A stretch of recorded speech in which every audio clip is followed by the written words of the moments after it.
सदर मुमलिकत ने अदालती इस्लाहात का बिल नजरसानी के लिए वापस भिजवा दिया। बाद नज़र में ये बिल पार्लियामेंट के इख्तियार से बाहर है। सदर मुमलिकत की जानिब से ये कहा गया और इसके बाद बिल वापस भिजवा दिया गया। सदर मुमलिकत डॉक्टर आरिफ अलवी ने सुप्रीम कोर्ट बिल नजरसानी के लिए वापस भिजवाया है और सदर ने supreme court practice and procedure bill 2023 नजरसानी के लिए पार्लियामेंट को वापस भिजवा दिया है। ब्यूरो चीफ इस्लामाबाद अदील वड़ाइच हमारे साथ मौजूद हैं।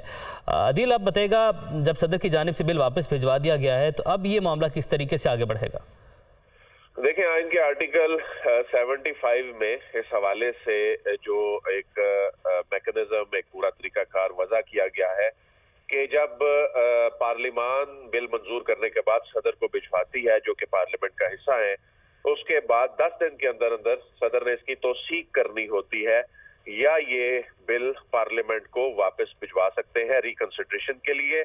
उसके बाद अगर ये रिकंसिडरेशन के लिए भिजवाया गया बिल जो है पार्लियामेंट का जो मुश्तरका इजलास है, फिर उसमें पेश किया जाता है और पार्लियामेंट का जो मुश्तरका इजलास अगर इसको तरमीम या बगैर तरमीम के मंजूर कर लेता है, उसके बाद सदर को दोबारा भिजवाया जाता है। उसके बाद सदर के पास दोबारा 10 दिन होते हैं, लेकिन इस मर्तबा सदर के पास इसकी तौसीक के अलावा कोई ऑप्शन नहीं होता और ये पार्लियामेंट का इख्तियार होता है कि इस बिल में नजरसानी, वो जो सदर की बताई हुई जो शिके हैं जिनमें तरमीम करनी है, तो उनमें करें या ना करें। तो उसमें फिर जब रिकंसिडरेशन के बाद ये पार्लियामेंट के वापस जब सदर को भिजवाती है तो उस सूरत में सदर ने इसकी तौसीक करनी ही होती है। अगर सदर नहीं भी तौसीक करते तो ये एक्ट ऑफ पार्लियामेंट बन जाता है। सदर ने इस बिल में ये करार दिया है कि ये पार्लियामेंट के इख्तियार से बाहर है। उसकी रीजन ये है, सदर ने आइन के 2 आर्टिकल का हवाला दिया है, एक 67 और एक 191।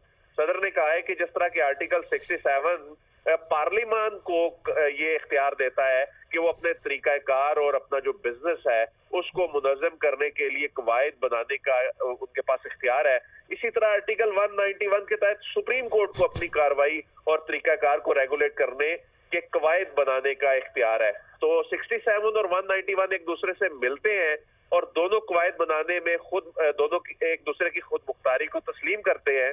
तो दोनों इदारों को इख्तियार में ये मुदाखलत से भी मना करते हैं। तो ऐसी सूरत में सदर ने इस खदशे का भी इजहार किया है कि अगर ये एक्ट बन जाता है तो ये अदालत में भी चैलेंज किया जा सकता है। तो उन्होंने कहा है कि मेरे ख्याल में इस बिल की दुरुस्तगी के बारे में जांच पड़ताल पूरा करने के लिए, दोबारा गौर करने के लिए ये वापस करना मुनासिब है। तो सदर ने जब ये बिल वापस भिजवा दिया है तो ऐसे में हुकूमत पहले से तैयार थी। हुकूमत को अंदाजा था कि इतने दिन गुजरने के बावजूद इसमें जो दस्तखत नहीं हुए तो ये मामला दोबारा पार्लियामेंट के मुश्तरका इजलास में ही आएगा। तो 10 तारीख को जो पार्लियामेंट का मुश्तरका इजलास बुलाया गया है उसमें ये बिल जो है वो मंजूरी के लिए पेश किया जाएगा और उसके बाद ये बाकायदा एक्ट ऑफ पार्लियामेंट बनने में अगरचे इसको फिर भी 10 दिन का वक्त लग जाएगा। जब 10 तारीख को ये पार्लियामेंट के मुश्तरका इजलास से मंजूरी के बाद दोबारा सदर को भेजा जाएगा तो सदर के पास फिर भी 10 दिन का मार्जिन होगा इसको होल्ड करने के लिए। और इसमें उनकी अगर वो तौसीक नहीं करते या करते हैं, दोनों सूरतों में ये एक्ट ऑफ पार्लियामेंट बन जाएगा।